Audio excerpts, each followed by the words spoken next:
শ্রাবণী মেলা উপলক্ষে প্রশাসনিক তৎপরতা তুঙ্গে। আগামী 21শে জুলাই রবিবার থেকে শুরু হতে চলেছে তারকেশ্বরে শ্রাবণী মেলা। লক্ষ লক্ষ ভক্তদের ভিড় হয় তারকেশ্বর শিব মন্দিরে।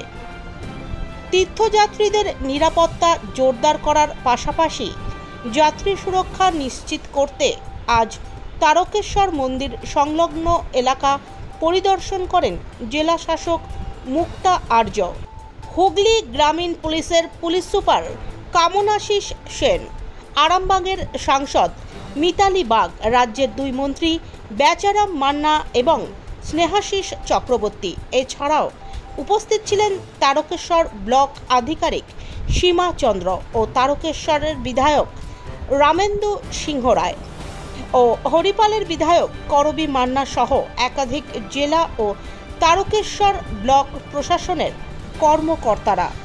21শে জুলাই থেকে শুরু হচ্ছে শ্রাবণী মেলা এবং শেষ হবে আগামী 19শে অগস্ট, অর্থাৎ গুরু পূর্ণিমার দিন থেকে শুরু হয় এই শ্রাবণী মেলা এবং শেষ হবে রাখি পূর্ণিমার দিন। বৈদ্যবাটির নিমাই তীর্থ গঙ্গার ঘাট থেকে জল নিয়ে বাঁকে করে তারকেশ্বর মন্দিরে আসেন লক্ষ লক্ষ ভক্তদের সুবিধার্থে বৈদ্যবাটি তারকেশ্বর রোডকে পরিষ্কার পরিচ্ছন্ন করার পাশাপাশি লাগানো হয়েছে একাধিক লাইট। অপ্রীতিকর ঘটনা এড়াতে তারকেশ্বর শহরকে সিসিটিভি ক্যামেরায় মুড়ে ফেলা হয়েছে।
सब है